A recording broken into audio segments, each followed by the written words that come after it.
Harish, the best academy. Hi everyone, welcome to Harish academy. ఈరోజు current అఫైర్స్లో భాగంగా each and every టాపిక్ని మనము డీటెయిల్గా డిస్కస్ చేసుకుందాం. ఇవాళ మన first topic United Nations development programme, ఐక్యరాజ్య సమితి అభివృద్ధి ప్రోగ్రాం విడుదల చేసిన హ్యూమన్ డెవలప్మెంట్ ఇండెక్స్ 2025కి సంబంధించి ఫైండింగ్స్. ఇందులో భారతదేశం ర్యాంక్ ఎంత, అలానే టాప్ కంట్రీస్ ఏ ఉన్నాయో మనం డీటెయిల్గా తెలుసుకోవాలి. ఎందుకంటే ఇటువంటి రిపోర్ట్స్ చాలా ఇంపార్టెంట్. ఎందుకంటే ఇది యునైటెడ్ నేషన్స్కి సంబంధించిన రిపోర్ట్ కాబట్టి యూపీఎస్సీ కావచ్చు, లేదంటే గ్రూప్ 2, గ్రూప్ 1 ఏ ఎగ్జామ్స్ తీసుకున్నా ఇటువంటి రిపోర్ట్స్ స్టేట్మెంట్స్ రూపంలో ఇస్తూ ఉన్నాడు. ఇటీవల కాలంలో అబ్జర్వ్ చేస్తే ట్రెండ్స్, ఈవెన్ ఎస్ఐ కానిస్టేబుల్ ఎగ్జామ్స్లో కూడా ఇలాంటి రిపోర్ట్స్కి సంబంధించి స్టేట్మెంట్స్ ఇస్తూ ఉన్నాడు. సో మనకి ప్రతి పాయింట్ ఐడియా ఉండాలి. ఫస్ట్, ఈ రిపోర్ట్ ప్రకారము ఇండియా ర్యాంకు 2022 సంవత్సరంతో పోల్చుకుంటే 2023లో 3 ప్లేస్లు ర్యాంకు ఇంప్రూవ్ అయింది. 2022లో ఇండియా ర్యాంకు 133 ఉంటే ఇప్పుడు 130కి రీచ్ అయ్యింది. ఇది ఓవరాల్గా 193 కంట్రీస్ని కన్సిడర్ చేసింది, 193 కంట్రీలని పరిగణలోకి తీసుకునింది. ఇక భారతదేశం ర్యాంకు 3 ప్లేస్లు ఇంప్రూవ్ అయింది. అలానే హ్యూమన్ డెవలప్మెంట్ ఇండెక్స్ వాల్యూ కూడా తెలుసుకోవాలి. ఆ వాల్యూని 0 నుంచి 1 వరకు మెజర్ చేస్తారన్నమాట. మనకి స్కోర్ ఎంత ఎక్కువ ఉంటే అంత పురోగతి, అంత అభివృద్ధి సాధిస్తున్నట్టు. భారతదేశం ర్యాంకు 2022లో 0.676 ఉంటే ఇప్పుడు 0.685కి రీచ్ అయ్యాం. అంటే మనము కొద్దిగా ఇంప్రూవ్ అయ్యాము. సో దీన్ని బట్టి అర్థం చేసుకోవచ్చు, భారతదేశము మీడియం డెవలప్మెంట్ కేటగిరీలో ఉంది, అంటే మధ్యస్థాయి డెవలప్మెంట్ కేటగిరీలో ఉంది. ఇక లైఫ్ ఎక్స్పెక్టెన్సీ విషయానికి వస్తే, అంటే మన జీవన కాలం, మనం ఎంతకాలం బతుకుతా ఉన్నాము అనేది కూడా తెలుసుకోవాలి. 2022లో 71.7 సంవత్సరాలు ఉంటే లైఫ్ ఎక్స్పెక్టెన్సీ ఇప్పుడు 72 ఇయర్స్కి రీచ్ అయింది, అంటే ఇంప్రూవ్ అయింది. అలానే ఎక్స్పెక్టెడ్ ఇయర్స్ ఆఫ్ స్కూలింగ్, స్కూల్కి పోయే సంవత్సరాలు, మనము స్టూడెంట్స్ ఎవరైతే స్కూల్కి వెళ్తూ ఉన్నారో వాళ్ళు ఎక్స్పెక్టెడ్ ఇయర్స్ ఆఫ్ స్కూలింగ్ ఎన్నేళ్ళు పోతూ ఉన్నారు అంటే 12.95 ఇయర్స్. 12.95 ఇయర్స్. ఇక గ్రాస్ నేషనల్ ఇన్కమ్ తీసుకుంటే, gross national income per capita, జాతీయ ఆదాయము, తలసరి ఆదాయం, తలసరి ఆదాయము $9,046.8, $9046.8కి రీచ్ అయ్యింది. అంటే మనది ఇంప్రూవ్ అయింది. 2022లో $8,475 ఉంటే ఇప్పుడు $9,046కి ఇంప్రూవ్ అయ్యాం. సో ఇక్కడ గుర్తుపెట్టుకోవాల్సింది, హ్యూమన్ డెవలప్మెంట్ ఇండెక్స్ వాల్యూ చాలా ఇంపార్టెంట్. ఆ ర్యాంకుతో పాటు, ఇండియా ర్యాంకుతో పాటు హ్యూమన్ డెవలప్మెంట్ ఇండెక్స్ వాల్యూ ఈ సంవత్సరం 0.685 అని గుర్తుపెట్టుకోవాలి. ఇక అలానే మనం ఫోకస్ చేయాల్సింది టాప్ కంట్రీస్ చూసే ముందు భారతదేశంతో పోల్చుకుంటే మన నైబరింగ్ కంట్రీస్, మన పక్క దేశాలు మనకంటే పురోగతి సాధిస్తూ ఉన్నాయా లేదంటే వెనుకబడి ఉన్నాయా కూడా తెలుసుకోవాలి. ఇండియా 130, బంగ్లాదేశ్ కూడా 130 ప్లేస్లో ఉంది, అంటే మనము బంగ్లాదేశ్ ఈక్వల్గా ఉన్నాం. సో గుర్తుపెట్టుకోండి, ప్రతి పాయింట్ ఇంపార్టెంట్. భూటాన్ ర్యాంకు 125, అంటే మనకంటే కొద్దిగా మెరుగుపడ్డారు Bhutan. Maldives 93rd rank, Sri Lanka 89, Iran 75. So ఎలా అడుగుతారంటే ఎగ్జామ్స్లో భారతదేశంతో పోల్చుకుంటే శ్రీలంక, మాల్దీవ్స్ వరస్ట్ ప్లేస్లో ఉన్నాయి, అధ్వాన్నంగా ఉన్నాయి అంటాడు. సో అట్లా మనము అవి గుర్తుపెట్టుకోవాలి తప్పకుండా. ఇక మనకంటే వరస్ట్గా ఉన్న, అధ్వాన్నంగా ఉన్న neighbour countries, Nepal 145th place, Pakistan 168, Afghanistan 181. ఇది. ఇక మనము తెలుసుకోవాల్సింది, యుఎన్డిపి ఈ రిపోర్ట్ని ఏ పేరుతో విడుదల చేసిందో కూడా తెలుసుకోవాలి. ఆ పేరు వచ్చేసి a matter of choice, people and possibilities in the age of artificial intelligence. వాడు అడుగుతాడు ఇట్లా ఇచ్చేసి ఆ రిపోర్టుని ఎవరు విడుదల చేశారని. A matter of choice, people and possibilities in the age of artificial intelligence. ఇంకా ఏమని చెప్తా ఉందంటే ఈ రిపోర్టు, ఆర్టిఫిషియల్ ఇంటెలిజెన్స్, కృత్రిమ మేధస్సు పెరుగుతూ ఉంది, అభివృద్ధి అవుతూ ఉంది ప్రపంచవ్యాప్తంగా అని చెప్పింది. ఇప్పుడు మనము టాప్ 5 కంట్రీస్ తీసుకోవాలి అవుట్ ఆఫ్ 193లో. ఫస్ట్ ప్లేస్లో ఐస్లాండ్ కంట్రీ, స్కోర్ వచ్చేసి 0.972. Second Norway, third Switzerland, fourth Denmark, 5th Germany. ఈ టాప్ 5 గుర్తుపెట్టుకోవాలి తప్పకుండా. ఇక లాస్ట్ ప్లేస్ వచ్చేసి 193వ ప్లేస్లో సౌత్ సుడాన్ ఉంది. ఇంకా రిపోర్ట్ ఏమని చెప్తా ఉందంటే భారతదేశంలో ఎకనామిక్ ఇన్ఈక్వాలిటీస్ పెరుగుతూ ఉన్నాయి. మనం కొద్దిగా అభివృద్ధి సాధిస్తున్నప్పటికీ ఎకనామిక్ ఇన్ఈక్వాలిటీస్ ఆర్థిక అసమానతలు పెరుగుతూ ఉన్నాయి. ఈ ఆర్థిక అసమానతలు పెరగడం వల్ల భారతదేశంలో హ్యూమన్ డెవలప్మెంట్ ఇండికేటర్ వాల్యూ అనేది సుమారుగా 30% తగ్గిందని చెప్పింది. అలానే 2015-16 నుంచి 2019-21 మధ్య భారతదేశంలో 135 మిలియన్ పీపుల్ 135 మిలియన్ల జనాభా మల్టీ డైమెన్షనల్ పావర్టీ నుంచి మనము తప్పించుకున్నాము అని చెప్పేసి కూడా ఈ రిపోర్టు క్లియర్గా చెప్పింది. So each and every point మనకు ఇంపార్టెంట్. ఇక ఆర్థిక అసమానతల్ని మనము గినీ కోఎఫిషియంట్ ద్వారా మెజర్ చేస్తామని కూడా గతంలో తెలుసుకున్నాం. అలానే ఇంకొక చిన్న క్వశ్చన్ మీకు ఎకానమీ పాయింట్ ఆఫ్ వ్యూలో మీ నాలెడ్జ్ టెస్ట్ చేయడానికి, వరల్డ్ బ్యాంక్ ప్రకారము, ప్రపంచ బ్యాంకు ప్రకారము ఎక్స్ట్రీమ్ పావర్టీ అత్యంత పేదరికము ఎంత ఉంటే, ఎంత తక్కువ ఉంటే ఎక్స్ట్రీమ్ పావర్టీగా కొలుస్తారో చెప్పండి. ఎన్ని డాలర్ల కంటే తక్కువ సంపాదనతో బతుకుతూ ఉంటే వాళ్ళని అత్యంత పేదరికంలో బతుకుతూ ఉన్నట్టుగా గుర్తిస్తారు. అది మనం డిస్కస్ చేసాం last time. Try to answer for that question. Next one, international relations, India UK రిలేషన్స్కి సంబంధించి India UK free trade agreement పైన సంతకం చేశాయి. స్వేచ్ఛా వాణిజ్య ఒప్పందం. ఈ స్వేచ్ఛా వాణిజ్య ఒప్పందం చేయడం వల్ల ఇరు దేశాల మధ్య ఇక నుంచి ట్రేడ్, వాణిజ్యం అనేది చాలా సులభతరం, ఈజీ అవుతుంది అనమాట. అంటే ఈ ఫ్రీ ట్రేడ్ అగ్రిమెంట్ సైన్ చేయడం ద్వారా ఇరు దేశాల మధ్య ఇక టారిఫ్స్ ఎక్కువగా ఉండవు. ఒక విధంగా చెప్పాలంటే 99% సుంకాలు, టారిఫ్స్ ఎలిమినేట్ అవుతాయి, తగ్గిపోతాయి. ఈ ఫ్రీ ట్రేడ్ అగ్రిమెంటు ఇరు దేశాల మధ్య ఇప్పుడు కుదిరింది. దీనివల్ల మన అంచనా, ఇరు దేశాల అంచనా 2030 నాటికి ఇరు దేశాల మధ్య వాణిజ్యం అనేది సుమారుగా $120 బిలియన్ చేరుకుంటుందని చెప్పేసి ఎకనామిస్టులు అంచనా వేస్తూ ఉన్నారు. ఇక ఇండియా ప్రపంచంలోనే 5వ అతిపెద్ద economy, world's 5th largest economy is India. UK world's 6th largest economy, ప్రపంచంలో 6వ అతిపెద్ద ఎకానమీ యూకే. ఇక యూకే ప్రైమ్ మినిస్టర్ వచ్చేసి కీర్ స్టార్మర్, అది గుర్తుపెట్టుకోండి స్టాటిక్ పాయింట్ ఆఫ్ వ్యూలో, UK prime minister Keir Starmer. ఇక ఈ ఫ్రీ ట్రేడ్ అగ్రిమెంట్ సైన్ చేయడం ద్వారా భారతదేశానికి ఏ విధంగా లాభము అంటే, ముఖ్యంగా మనము యూకే నుంచి ఎక్కువగా దిగుమతులు సాల్మన్ చేపలు, అలానే విస్కీ, జిన్, కార్లు, ఆటోమొబైల్ పార్ట్స్ ఎక్కువగా యూకే నుంచి ఇంపోర్ట్ చేసుకుంటూ ఉంటాం. సో ఇప్పుడు ఆ సుంకాలు అనేవి ఉండవు కాబట్టి మనం చాలా లాభపడతాం. అలానే మన ఎక్స్పోర్ట్స్ పైన కూడా సుంకాలు వాళ్ళు విధించారన్నమాట. అంటే అప్పుడు మన ఎగుమతులు కూడా లాభపడతాయి. మన ఎగుమతులు యూకేకి ముఖ్యంగా టెక్స్టైల్స్, క్లాత్స్, ఫుట్వేర్స్, రొయ్యలు, ఫ్రోజన్ ప్రాన్స్ని మనం ఎక్కువగా యూకేకి ఎక్స్పోర్ట్ చేస్తూ ఉంటాం. సో ఇది ఇండియాకి యూకేకి సంబంధించిన ఫ్రీ ట్రేడ్ అగ్రిమెంట్. మొన్ననే మనం డిస్కస్ చేసుకున్నాం, ఇండియాకి యూకేకి కల్చరల్ కోఆపరేషన్ అగ్రిమెంట్ కూడా కుదిరిందని చెప్పేసి. ఇప్పుడు నెక్స్ట్ వన్ వచ్చేసి ఇంకొక అగ్రిమెంట్ కుదిరింది, డబుల్ కంట్రిబ్యూషన్ కన్వెన్షన్ అని. డబుల్ కంట్రిబ్యూషన్ కన్వెన్షన్ అనే ఒక ఒప్పందం కూడా కుదిరింది. దీని ముఖ్య ఉద్దేశం ఏంటంటే, ముఖ్యంగా యూకేలో మన ఐటీ ప్రొఫెషనల్స్ ఎక్కువగా నివసిస్తూ ఉంటారు, ఐటీ ఎంప్లాయీస్. అక్కడ వీళ్ళు ఏం చేస్తారు అంటే, వాళ్ళకు వచ్చే శాలరీలో కొంత యూకే ప్రభుత్వానికి చెల్లించాల్సి ఉంటుంది. సామాజిక భద్రతా చెల్లింపుల ద్వారా యూకేకి వీళ్ళు చెల్లిస్తూ ఉంటారు మన ఐటీ ఎంప్లాయీస్. ఇప్పుడు దీన్ని సంతకం చేయడం ద్వారా మన ఐటీ ఎంప్లాయీస్ వాళ్ళకి డబ్బులు కట్టాల్సిన అవసరం ఉండదు. సో తద్వారా మన ఐటీ ఎంప్లాయీస్కి డబ్బులు సేవ్ అవుతాయి. ఇది డబుల్ కంట్రిబ్యూషన్ కన్వెన్షన్ ముఖ్య ఉద్దేశం. నెక్స్ట్ వన్, ఇక చూస్తానే ఉన్నాం, పెహల్గాం ఉగ్రదాడి ఘటన తర్వాత పాకిస్తాన్ ఉగ్రవాదాన్ని ప్రోత్సహిస్తున్నందుకు పాకిస్తాన్ పైన మనము అటాక్ చేస్తూ ఉన్నాం. పాకిస్తాన్ ఉగ్రవాదాన్ని అరికట్టేంత వరకు మనము పాకిస్తాన్కి బుద్ధి చెప్తూనే ఉంటాం.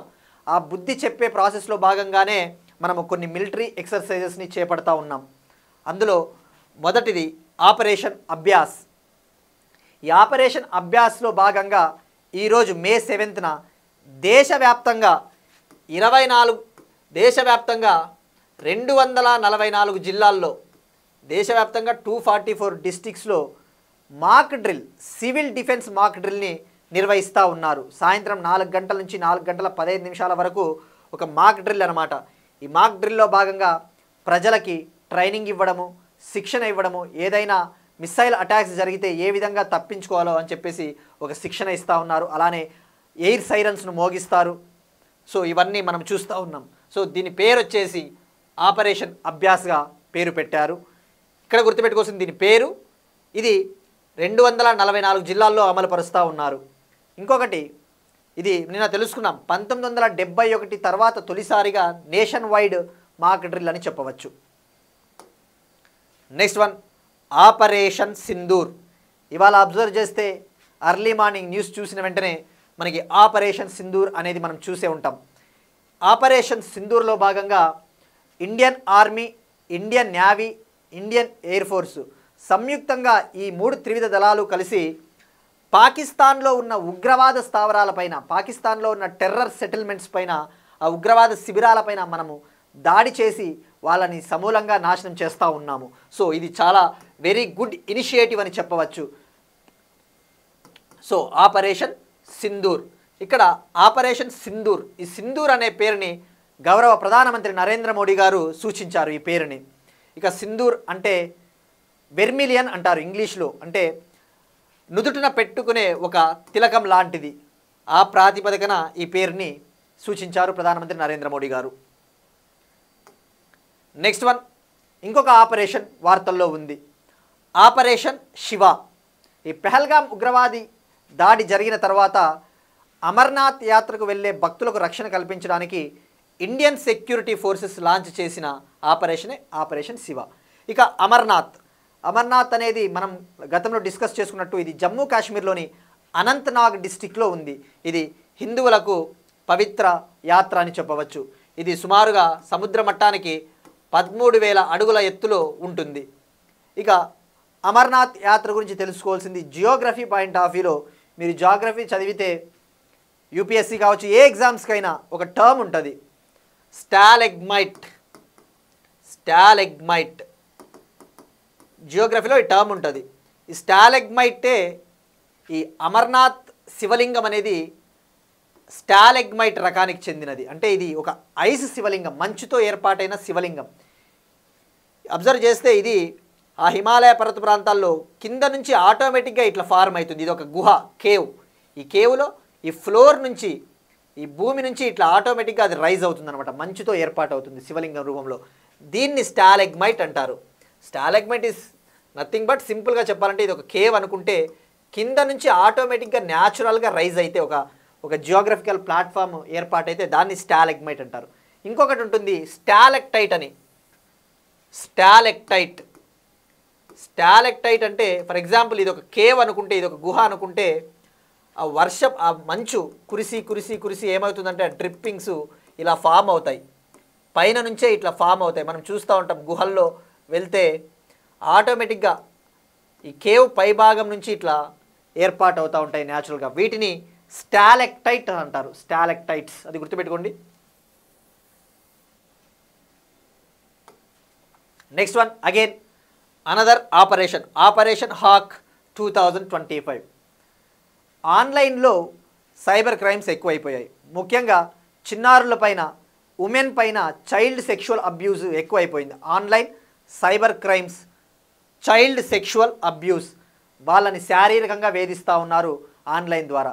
సో అటువంటి వాటిని అరికట్టడానికి సెంట్రల్ బ్యూరో ఆఫ్ ఇన్వెస్టిగేషన్ 2025లో ఆపరేషన్ హాక్ని చేపట్టింది. So against child sexual abuse, operation hack.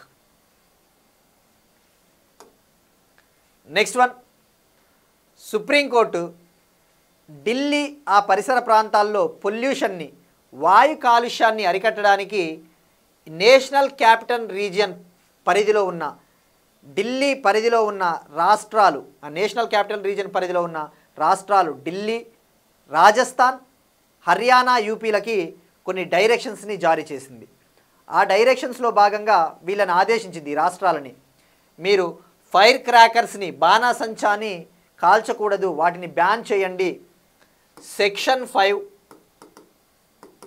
Of environmental protection act 1986, section 5 of environmental protection act 1986 కింద మీరు వీటిని బ్యాన్ చేయండి అని చెప్పేసి సుప్రీంకోర్టు ఆదేశాలు ఇచ్చింది.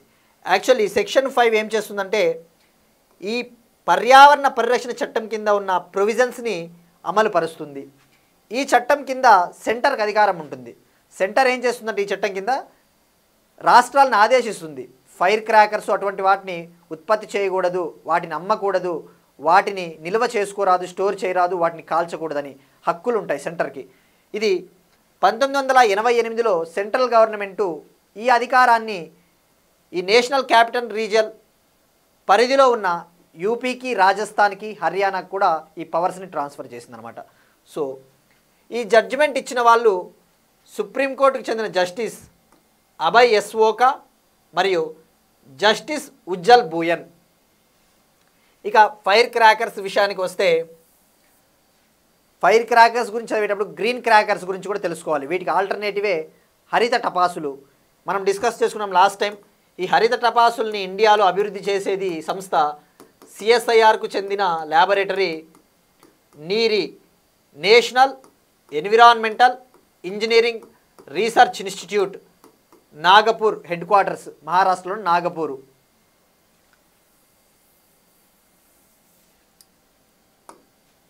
నెక్స్ట్ వన్, జర్మనీకి ఛాన్సలర్గా కన్జర్వేటివ్ ఫ్రెడరిక్ మెర్జ్ గారు సెలెక్ట్ అయ్యారు. ఫ్రెడరిచ్ మెర్జ్ గారు. ఈయన జర్మనీలోని దిగువ సభ అయిన బుందెస్టాగ్, జర్మనీలోని లోయర్ హౌస్, ఆ లోయర్ హౌస్ అంటే పార్లమెంట్లో అప్పర్ హౌస్, లోయర్ హౌస్ ఉంటుంది కదా, ఆ జర్మనీలోని లోయర్ హౌస్ దిగువ సభ పేరు బుందెస్టాగ్. ఇందులో 630 మెంబర్స్ ఉన్నారు. ఆ బుందెస్టాగ్లో జరిగిన ఎలక్షన్స్లో 630లో ఈయనని అత్యధికంగా ఎలక్ట్ చేసుకున్నారు, ఇతన్ని ఎన్నుకున్నారన్నమాట. సో ఇప్పుడు ఈయన ఛాన్సలర్గా పదవి బాధ్యతలు చేపట్టబోతూ ఉన్నారు. ఇప్పుడు క్వశ్చన్ చూద్దాం. నిన్న మనము ఏప్రిల్ 2025లో సెంట్రల్ డిఫెన్స్ సర్వీసెస్ ఎగ్జామ్లో అడిగిన క్వశ్చన్స్ గురించి డిస్కస్ చేసుకున్నాం. ఇప్పుడు దాని కంటిన్యూషనే ఇంకొక 2 క్వశ్చన్స్ చూద్దాం, ప్రీవియస్ ఇయర్స్ క్వశ్చన్స్. ఒకటి వచ్చేసి అవార్డ్స్కి సంబంధించి. ఈ మధ్యన మనము అవార్డ్స్ గురించి ఎక్కువగా తెలుసుకుంటున్నాం. ప్రైమ్ మినిస్టర్ గారికి వివిధ దేశాలు ఇస్తూ ఉన్న అవార్డ్స్కి సంబంధించి. సో ఈ క్వశ్చన్ వచ్చేసి, the order of Mubarak al Kabir is the highest national award of. The order of Mubarak al Kabir అనే అవార్డుని ఏ దేశం ఇస్తుంది? ఏ దేశానికి చెందిన అత్యుత్తమ పురస్కారం? Option A Egypt, option B Kuwait, option C Bahrain, option D UAE. So మనం తెలుసుకునేటప్పుడు ఆ కంట్రీ ఏదో కూడా తెలుసుకోవాలి. ఇక నెక్స్ట్ వన్ వచ్చేసి, bald eagle has recently been officially declared as the national bird of which one among the following countries. Bald eagle అనే పక్షిని ఇటీవల ఏ దేశము తమ జాతీయ పక్షిగా గుర్తించింది? Option A China, option B England, option C America, option D Ireland. ఇది కూడా ఇటీవల వార్తల్లో ఉన్న కరెంట్ అఫైరే. సో ఈ రెండింటికి ట్రై చేయండి. ఇక నిన్న మనం అడిగిన క్వశ్చన్స్ విషయానికి వస్తే, క్రింది వాటిలో ఏ బయోస్పియర్ రిజర్వ్ 3 రాష్ట్రాల్లో విస్తరించింది అన్నాం. అది ఆన్సర్ వచ్చేసి నీలగిరి బయోస్పియర్ రిజర్వ్. ఇది తమిళనాడు, కర్ణాటక, కేరళలో విస్తరించి ఉంది. ఇది భారతదేశపు మొట్టమొదటి బయోస్పియర్ రిజర్వ్ అని చెప్పవచ్చు. అలానే మనం అడిగిన క్వశ్చన్ ఇంకొకటి, 2025 సంవత్సరాన్ని మినిస్ట్రీ ఆఫ్ డిఫెన్స్ ఏ సంవత్సరంగా ప్రకటించింది అంటే ఇయర్ ఆఫ్ రిఫార్మ్స్, సంస్కరణల సంవత్సరం. ఇక మినిస్ట్రీ ఆఫ్ కోఆపరేషన్ సహకార్ సే సమృద్ధి విజన్లో భాగంగా మినిస్ట్రీ ఆఫ్ కోఆపరేషన్ ఏ సంవత్సరంలో ఏర్పాటైందంటే 2021. నెక్స్ట్ వన్, భారతదేశంలో మొట్టమొదటి ఆర్టిఫిషియల్ ఇంటెలిజెన్స్ ఆధారిత data park, India's first artificial intelligence based data park. దీన్ని ఛత్తీస్గఢ్ చీఫ్ మినిస్టర్ విష్ణుదియో సాయి గారు, ఛత్తీస్గఢ్ చీఫ్ మినిస్టర్ విష్ణుదియో సాయి గారు రాయ్పూర్లో ఏర్పాటు చేశారు, రాయ్పూర్లో ప్రారంభించారు.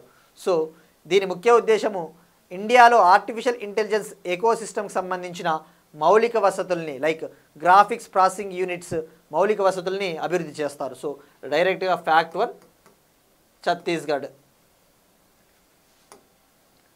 Next one, state specific Telangana. G Chandrasekhar Reddy appointed as new chief information commissioner of Telangana. Telangana రాష్ట్ర సమాచార ఇన్ఫర్మేషన్ ప్రధాన కమిషనర్గా చంద్రశేఖర్ రెడ్డి గారిని తెలంగాణ ప్రభుత్వం నియమించింది. దీనికి సంబంధించి తెలంగాణ గవర్నర్ ఉత్తర్వులు జారీ చేశారు. ఇక్కడ మనం తెలుసుకోవాల్సింది ఈ సమాచార చట్టం గురించి. State information commission. ఈ స్టేట్ ఇన్ఫర్మేషన్ కమిషన్ ముఖ్య ఉద్దేశము రాష్ట్రాలలో సమాచార హక్కు చట్టాన్ని పరిరక్షించడం, సమాచారాన్ని పరిరక్షించడం.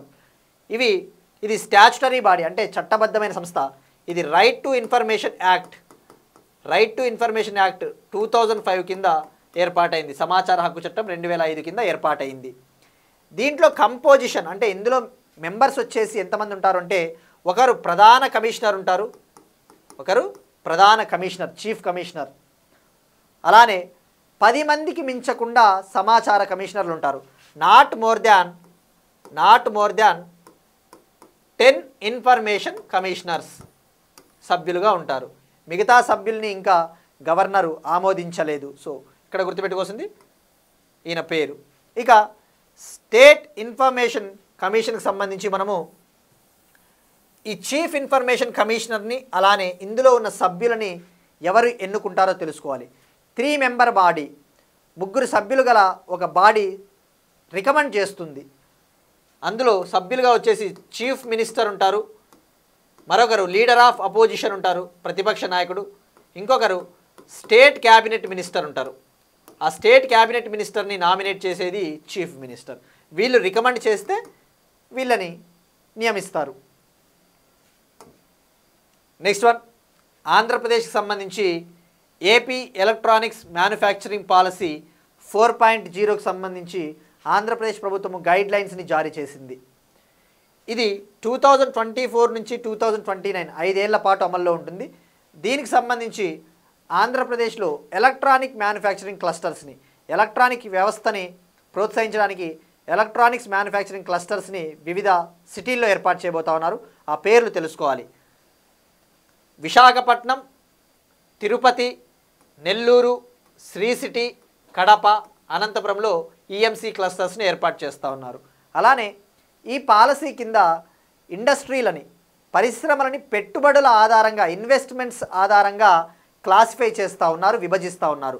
అవి వచ్చేసి micro, small, medium, sub large, large, mega, ultra mega కేటగిరీలుగా పరిశ్రమల్ని విభజించారు. సో అది గుర్తుపెట్టుకోవాలి, తప్పకుండా స్టేట్మెంట్స్లో అడుగుతాడు.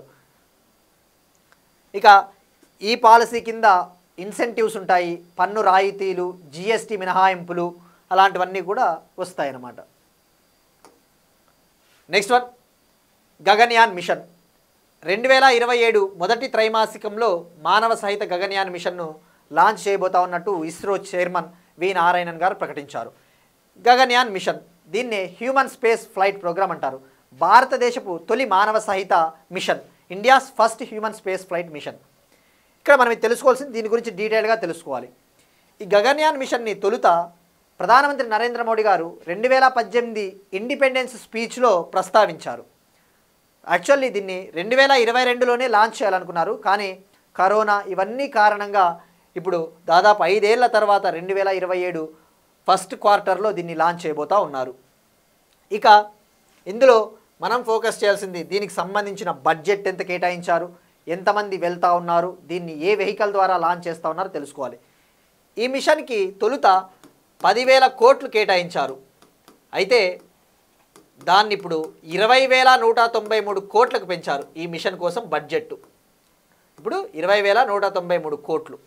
ఈ మిషన్లో భాగంగా ఏం చేస్తారంటే, ఫస్ట్ హ్యూమనాయిడ్ రోబోట్ని, ఒక ఫీమేల్ హ్యూమనాయిడ్ రోబోట్ వ్యోమమిత్ర అనే ఒక ఫీమేల్ హ్యూమనాయిడ్ రోబోట్, గుర్తుపెట్టుకోండి, అది హాఫ్ హ్యూమనాయిడ్ రోబోట్, అంటే దానికి కాళ్ళు ఉండవు. ఆ హాఫ్ హ్యూమనాయిడ్ రోబోట్ని పంపుతారు గగన్యాన్ మిషన్లో భాగంగా.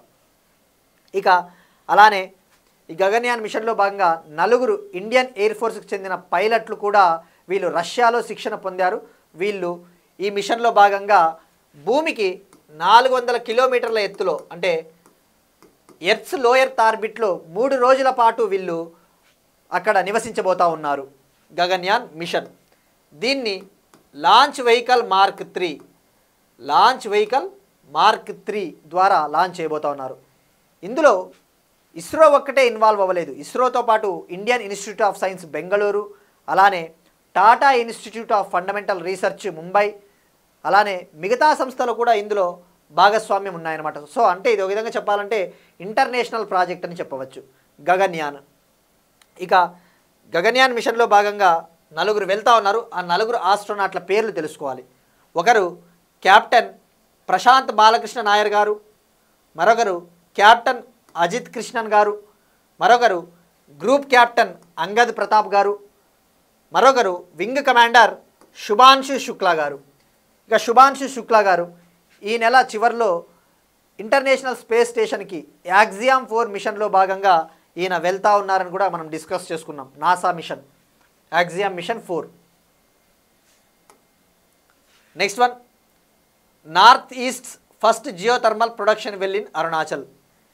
జియోథర్మల్ ఎనర్జీని మనము ఉపయోగించుకోవడం కోసము తొలిసారిగా ఈ ఈశాన్య రాష్ట్రాలలో, ఈ నార్త్ ఈస్ట్ రాష్ట్రాలలో తొలిసారిగా ఈ జియోథర్మల్ ఉత్పత్తి చేసే ఒక బావిని, ఒక వెల్ని అరుణాచల్ ప్రదేశ్లో దీన్ని డ్రిల్ చేశారు, తవ్వారు. దీన్ని డ్రిల్ చేసిన సంస్థ centre for earth sciences and Himalayan studies. Centre for earth sciences and Himalayan studies. ఇది ఇంటర్నేషనల్ కొల్లాబరేషన్, అంటే నార్వే దేశపు సహకారంతో ఈ సంస్థ దీన్ని అరుణాచల్ ప్రదేశ్లో తవ్వింది. ఇక్కడ మనం ఫోకస్ చేయాల్సింది జియోథర్మల్ ఎనర్జీ. జియోథర్మల్ ఎనర్జీ అంటే భూమిలో చాలా హీట్ ఉంటుంది, హాట్ స్ప్రింగ్స్ అని ఉంటాయి. ఫర్ ఎగ్జాంపుల్ లడఖ్లోని పూగా వ్యాలీ, అక్కడ ఏమవుతుందంటే చాలా హీట్ ఉంటుంది భూమిలో. ఆ హీట్ని మనము ఉత్పత్తి చేసి ఆ హీట్ని ఉపయోగించుకొని దాన్ని ఎలక్ట్రిసిటీగా కన్వర్ట్ చేస్తాం. దాన్నే జియోథర్మల్ ఎనర్జీ అంటారు. దీనివల్ల చాలా లాభాలు ఉంటాయి. ఎందుకంటే ఇది రెన్యూబుల్, అంటే పునరుత్పాదక శక్తి వనరు. సో ఇది అరుణాచల్లో తవ్వారు. ఇక తెలంగాణ విషయానికి వస్తే తెలంగాణలో పైలట్ ప్రాజెక్టులో భాగంగా 20 కిలోవాట్ల సామర్థ్యం కలిగిన జియోథర్మల్ పవర్ ప్లాంట్ని సింగరేణి సంస్థ భద్రాద్రి కొత్తగూడెం జిల్లాలో ఏర్పాటు చేస్తూ ఉన్నారు. భద్రాద్రి కొత్తగూడెం జిల్లాలోని మనుగూరులో. సో అది గుర్తుపెట్టుకోండి, state specific. Next one, sports. ప్రపంచ స్నూకర్ ఛాంపియన్గా చైనా నుంచి తొలిసారిగా గెలుపొందిన జావో జింటాంగ్. జనరల్గా చైనా అంటే badminton, table tennis, diving, swimming, gymnastics, shooting, weight లిఫ్టింగ్లో చాలామంది ఛాంపియన్లను అందించింది. ఇప్పుడు తొలిసారిగా ఈ స్నూకర్ ఛాంపియన్గా చైనాకు చెందిన జావో జింటాంగ్ గెలుపొందాడు. ఈ టోర్నమెంటు ఇంగ్లాండ్లో జరిగింది. ఫైనల్లో వేల్స్ కంట్రీకి చెందిన 3 సార్లు ప్రపంచ స్నూకర్ ఛాంపియన్ అయిన మార్క్ విలియమ్స్ పైన ఈయన విజయం సాధించాడు. So Zhao Xintong. That's it. These are today's current affairs. మనం ఒకసారి క్విక్గా రీక్యాప్ చూద్దాం.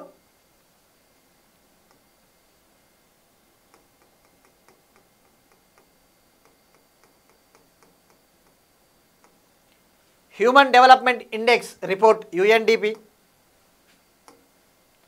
ఇండియా యూకే మధ్య కుదిరిన free trade agreement, operation Abhyas, operation Sindoor, operation Shiva, operation hawk, NCR రాష్ట్రాలు బాణాసంచా నిషేధాన్ని అమలు చేయాలని సుప్రీంకోర్టు ఆదేశం, Germany ఛాన్సలర్గా Friedrich merge,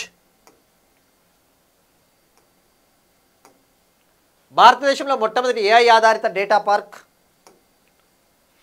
G Chandrasekhar Reddy appointed as new CIC of Telangana, AP electronics policy 2024-29, 2027 మొదటి త్రైమాసికంలో మానవ సహిత Gaganyaan mission, north east first geothermal production well in Arunachal, ప్రపంచ స్నూకర్ ఛాంపియన్గా చైనా నుంచి తొలిసారి గెలుపొందిన Zhao Xintong. That's it. These are today's current affairs. మనము ఈరోజు అడిగిన క్వశ్చన్స్కి ఆన్సర్ చేయండి. And will meet you again tomorrow. And thank you everyone.